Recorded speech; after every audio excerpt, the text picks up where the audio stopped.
Right now, in this class, we'll be studying about the algorithms, the introduction to the algorithms, and later about different data structures.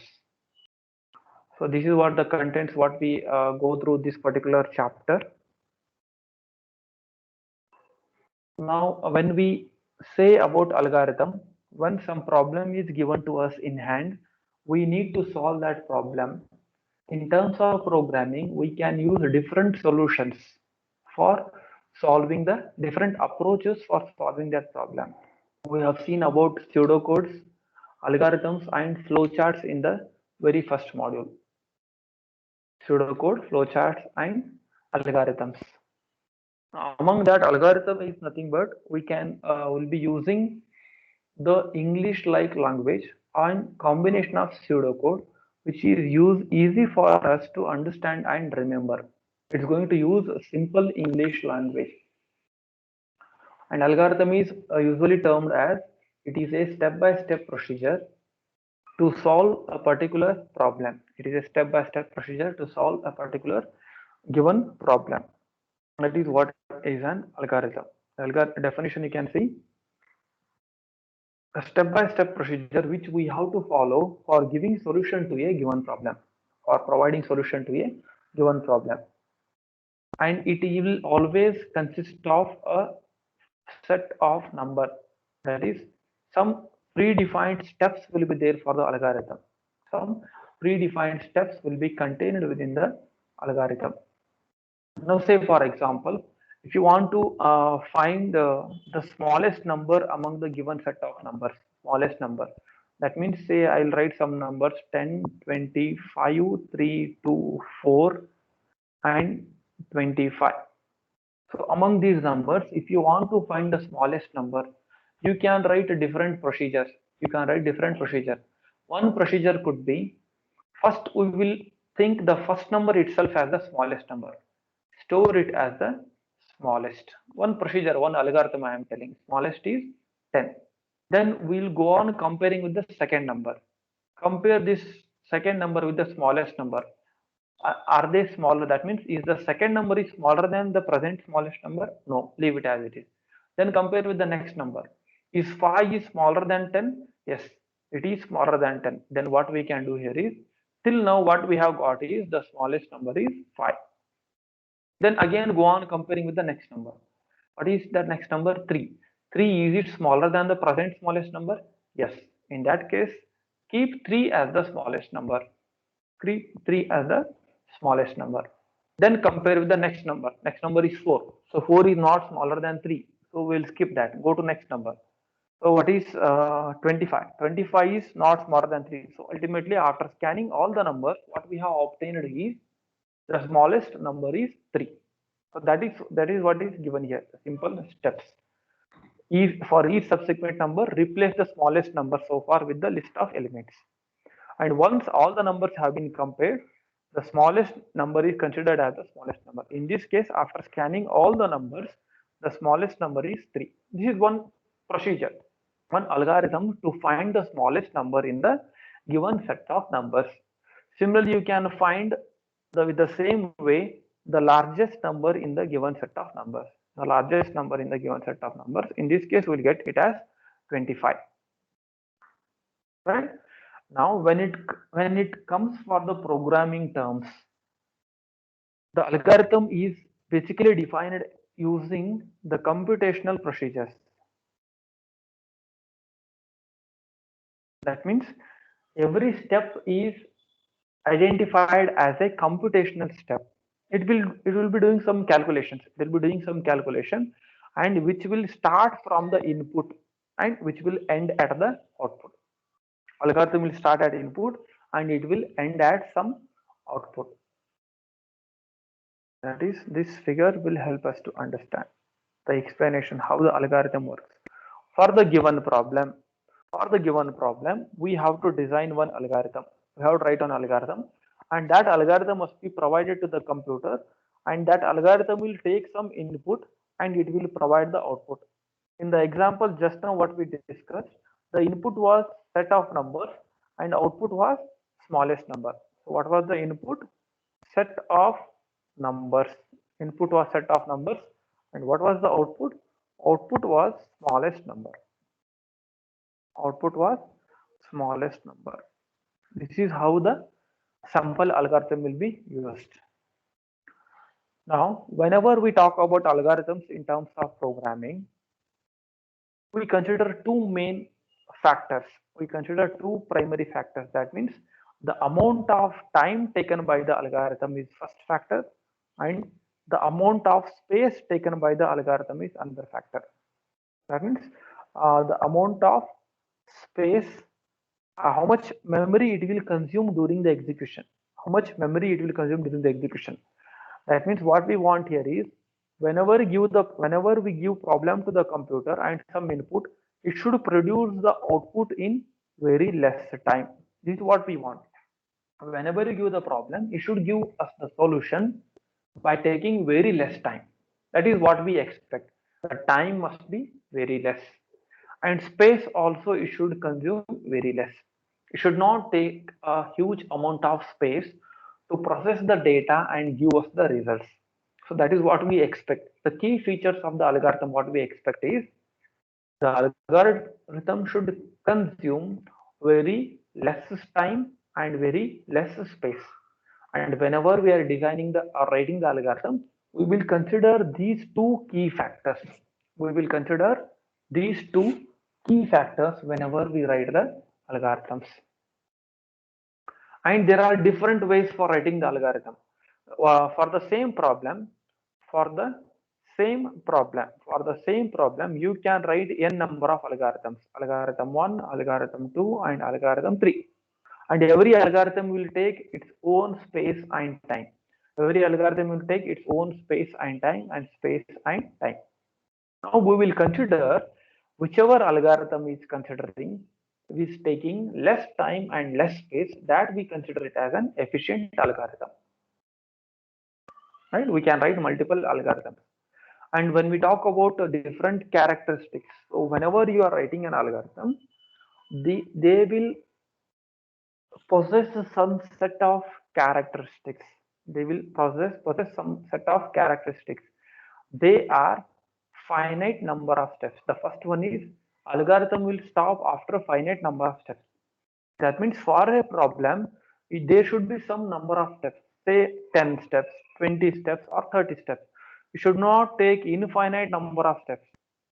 You should not take infinite number of steps, because once you start the execution, it should stop at some point of time and it should produce us the output. That is what is desired.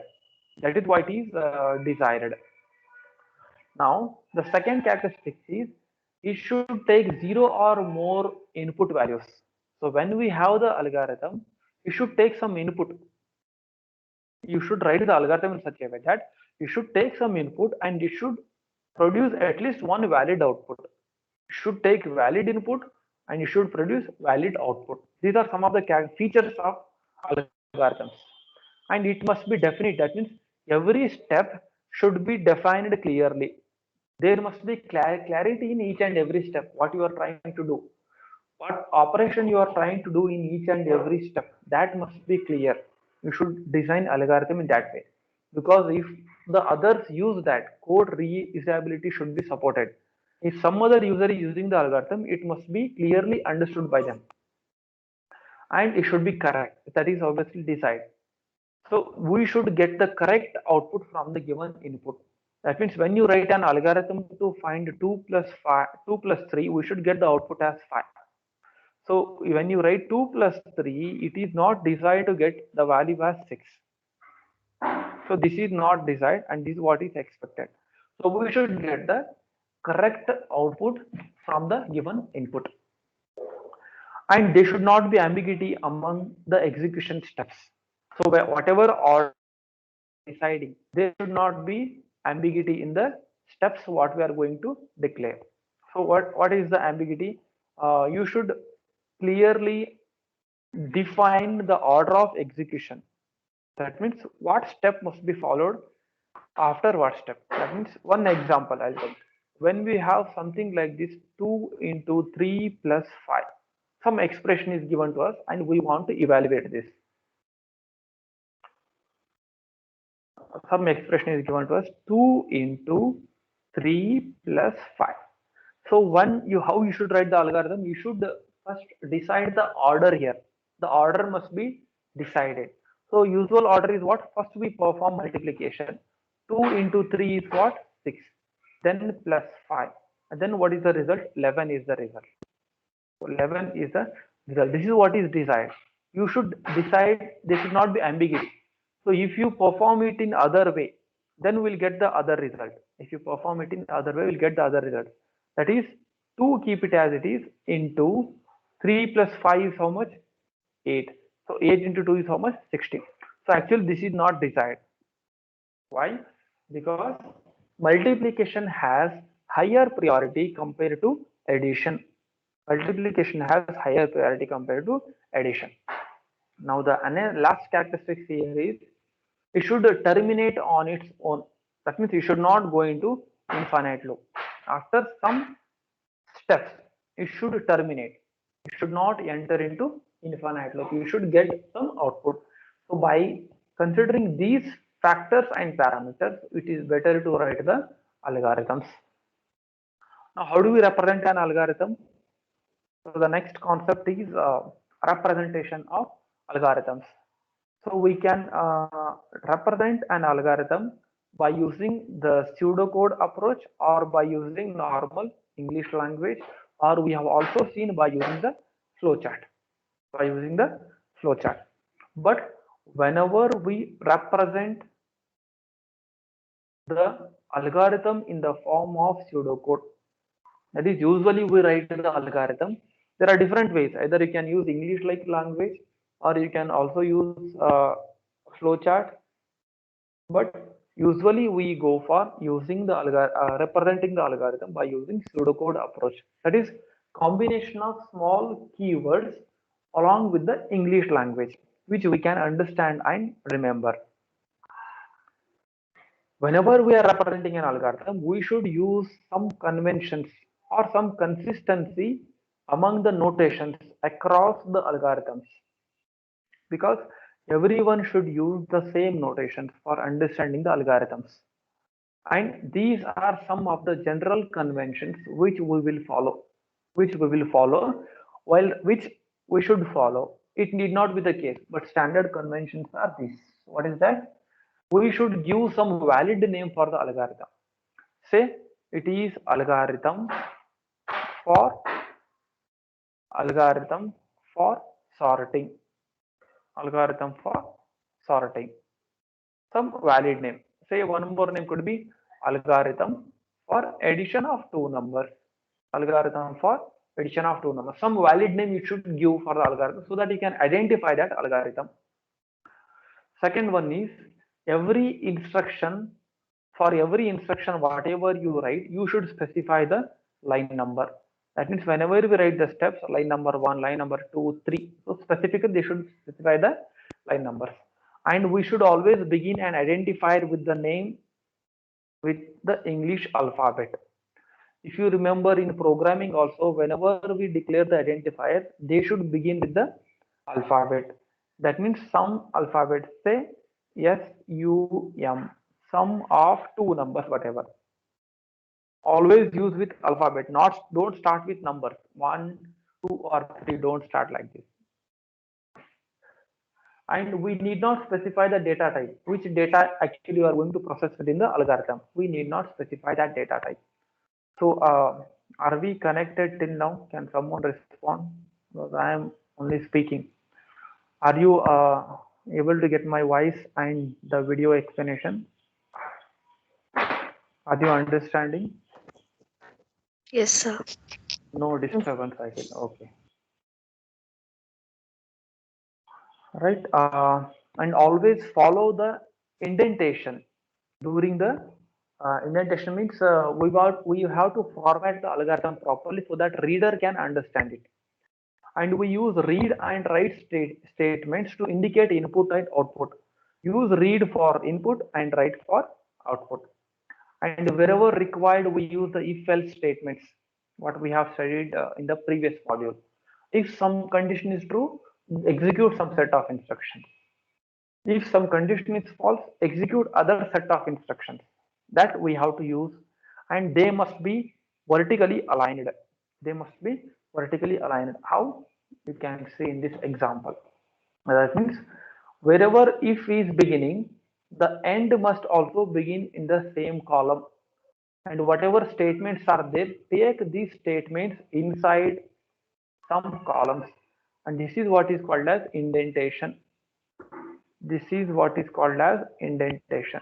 We have to indent them so that we can easily read and understand that the flow will be easy. So one more example here is, if we starting in this column, else is ending on the same column, else if is also ending on the same column, whereas statements are in starting with other column. So this is called as indentation. Like same way how we write for the programs, we should follow indentation. Now, wherever the next properties or characteristic is, whenever you want to execute some set of statements repeatedly, or loop or iterative statements such as for loop and while loop, you can use them properly, provided you provide the uh, indentation. Use the indentation properly. For beginning of a for loop, we use end for. For beginning of a while loop, we use end while. That means if you begin something, you have to end it. So this is what is an example. For loop is iterating for 10 times here.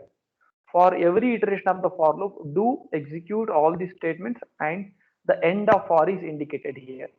That is, this is beginning of for and this is end of for. You should clearly indicate for loop execution is starting here and for loop execution is ending here. Similarly, for while loop execution is starting here with the while keyword, and execution of while loop is terminating with the end while keyword. It is terminating. In between these two, all these are statements for the while loop. And another characteristic is, wherever required, we can use the operators, that is logical operators and relational operators. That is, some variable I is equal to j, that means assigning the content of I to j, less than, greater than or equal to, comparison. So all those logical and relational operators we can use.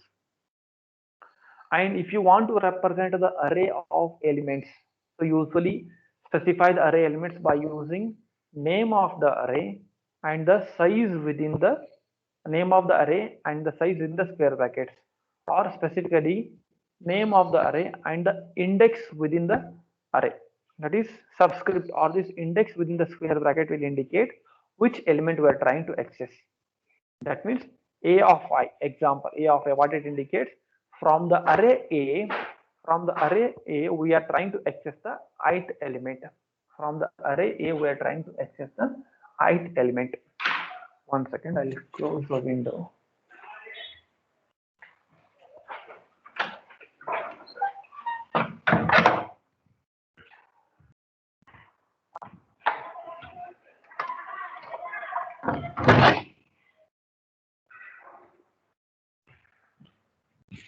Right. One example, algorithm to exchange two numbers. This is one algorithm what we are trying to follow.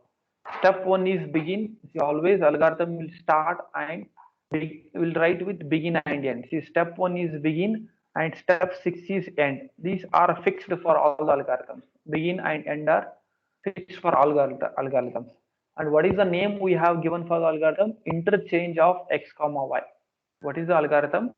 We are trying to exchange the values of x and y. That means if you call this algorithm something like this, interchange of x comma y, where x is containing 10 and y is containing 20. After execution, if you give this input after execution, we will get output like this: x is 20 and y is equal to 10. X is 20 and y is equal to 10. So these are simple steps. What is step 2? It is just adding x and y. That means I'll just demonstrate it. So what is x and y? X is 10, y is 20. That means what will be the new value of x now? New value of x will be, earlier values of x are 10, 20. So new value of x is 30. So what is step 3? Step 2 is step 3, what it says, set the value of y, which is subtraction from, which is after subtracting y from the x. What is y? Y is 20. What is x? X is 30. That means I should execute X minus Y. So X is what? X is 30. Y is what? 20. 30 minus 20 is what? 10. That means what it will give us? It will give us a value of Y equal to 20. Execute next statement. What is next statement? X equal to X minus Y. X equal to, what is present value of X? Present value of X is 30. What is value of I? 1 second. What is the statement? X equal to X minus Y. This step I am explaining. X minus Y. What is the value of X? Value of X is 30 minus, what is the value of Y? Earlier value was 20. What is the new value here? Updated value is 10. So 30 minus 10 is how much? 20. So what is the value of X we have got on? Value of X is 20. And finally what we are trying? We are just printing the value of X and Y. So when you write X and Y, what is the value of X? X has got a value of 20. What is the value of Y? Y has got a value of 10. We have simply exchanged the values of X and Y. Before execution, value of X was 10 and value of Y was 20. After execution of these steps, after following these steps, the value of X is 20 and value of Y is 10. So some steps we are going to write in the algorithm. Hope this is clear. So another algorithm could be, we are trying to find the average of 50 numbers. So begin is, what is the name for this algorithm? Name for this algorithm is, we're trying to find average which is taking parameters, that is AVG and sum. Right? Begin is first step and end is last step. That is always fixed. Now, as we're trying to find the average, first we should find sum of numbers. We're trying to find average of 50 numbers. Means first you should find sum of those numbers. And first you read those numbers from the keyboard. First you have to read the numbers from the user. So set average equal to 0 and sum equal to 0. That means what we'll do, we are doing initialization. Average is equal to 0 and sum is also equal to 0. We are doing some initialization. That's why we use the set keyword.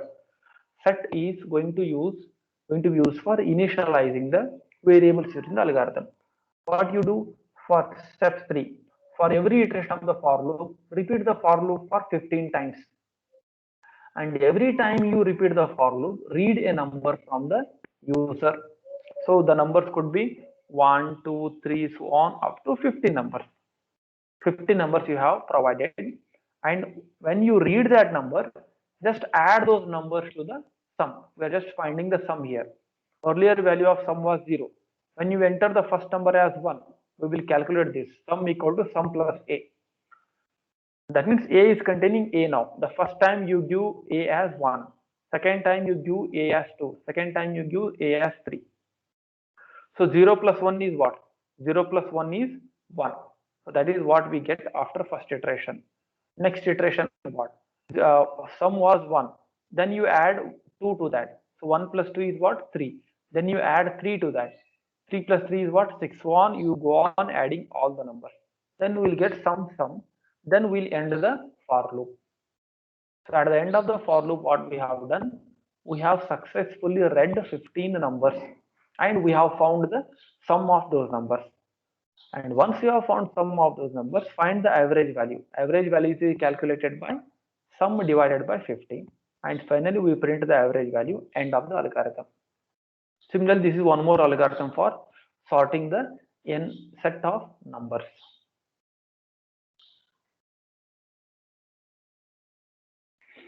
Now, let us see the efficiency of an algorithm. So basically, when you want to, when we have 2 or more than 2 algorithms for the single given problem, if you want to find which algorithm is efficient, if you want to find which algorithm is efficient, we consider the 2 factors which we have discussed just now. Time and space are the 2 factors what we considered. The algorithm should take less time and the algorithm should consume less space. Right? And space is dependent on the system. Space is dependent on the system, whereas time is independent of the system. time is independent of the system. So basically, while calculating because space is not a matter for us, we can have gigabytes, terabytes of space, but what we expect here is algorithm to take less time, and that is what we concentrate on, running time of the algorithm instead of space, and that is also called as complexity of the algorithm. So basically, when we talk about complexity of the algorithm, we consider two parts: how much time it will take for execution, that is called as running time, and how much space it will take, that is called as space requirement. And the combination of these two for the given set of inputs for the particular input, that is called as complexity of the algorithm. That means we should write a function which is going to derive the time taken by the algorithm and space taken by the algorithm for one particular input, that is called as complexity of the algorithm. So time complexity will measure the running time of an algorithm, and space complexity will measure the amount of space. So time complexity is typically measured in number of primitive steps. That means how many steps are being executed. That is what is time complexity. That is what we concentrate. And that count will usually indicate the complexity of the algorithm. That is, key steps have to be considered. For example, in this case, what are the key steps? Key calculation is this sum. So what is this sum? Sum is being calculated repeatedly, which is being calculated 15 times. This is what is key steps. So such key steps you have to identify, and we have to find number of times that key step is being executed. So usually we concentrate on the time, that is the number of times the given key steps are repeated. That will decide the complexity of the algorithm. And usually we ignore the space complexity. And we concentrate only on the amount of time taken, and that time is usually calculated in terms of steps executed, or more specifically, number of steps executed. So that will help us to understand the efficiency of an algorithm. Right, next we have the asymptotic notation. This I'll be discussing in the next class, because time is over. I'll discuss in the next class.